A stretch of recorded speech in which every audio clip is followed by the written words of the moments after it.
Hey, thanks for watching. I'm doing a little bit of a different video here today. As you can see, this is clearly a bronze watch I'm wearing, and it's not an Omega. This is a San Martin.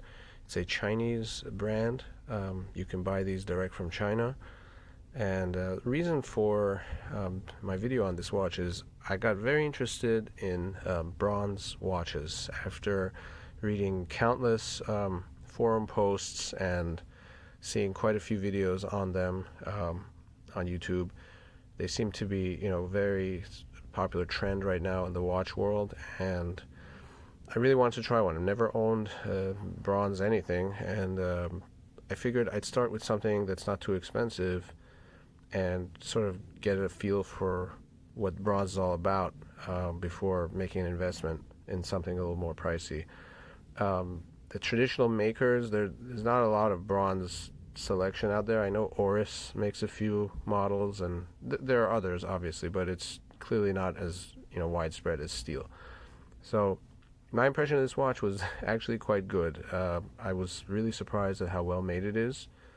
It cost, their list price is $235, and I think I could say safely it feels like a watch that's 4 or 5 times more expensive than that. It's quite solid.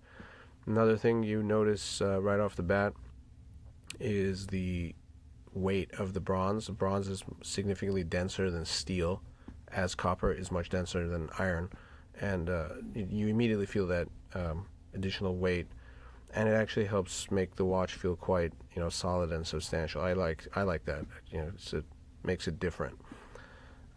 Regarding bronze, also important to note, this is something I sort of learned in my limited research prior to getting this watch. There's different kinds of bronze, and there's also brass. So brass is copper with zinc. There's aluminum bronze, which is copper with aluminum, and then this is tin bronze, which is bronze with tin. It can be in different proportions, but I think this one is 8% tin. Each one of those materials looks a little bit different. They also age a little bit differently. If that is something of concern to you, I would suggest looking into that before getting something made of bronze, because not all bronze is the same. Steel, it's generally just 304L for the cheaper stuff and 316L for the better quality stuff, and then 904L for Rolex. But they look about 99% the same. With bronze, the materials are different, they look different, and they age differently. So it's good to know what you're getting. Now here's the dial. It's a very nice dial, applied indices, nice lume. One critique, I found that lume dot on the bezel to look a little bit odd. It looked like a sticker to me.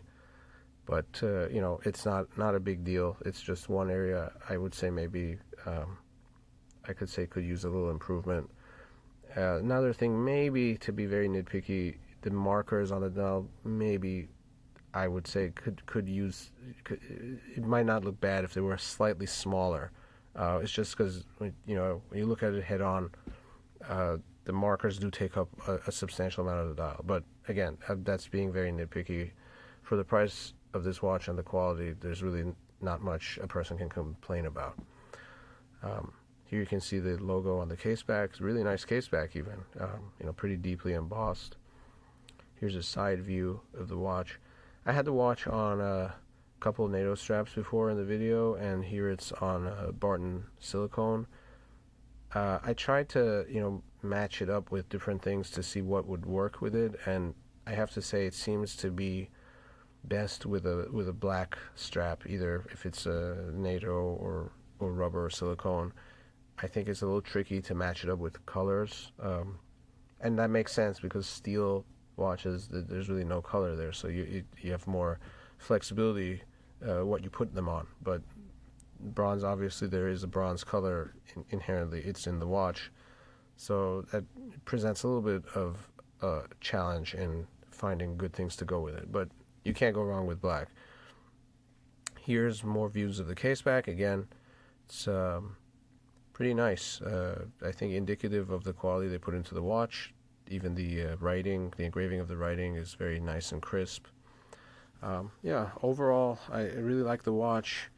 The dimensions, I think I forgot to mention, are 40 millimeters across, 14 millimeters tall, 20 millimeter lug. It's actually not that different from the older Seamasters, which I find to be the perfect dimension. So it wears very comfortably. It is well made. You really cannot go wrong at all for $235 or whatever price you find it for in that ballpark. Couldn't recommend it more, and that's coming from someone who's used to Omegas. So anyway, thank you for watching.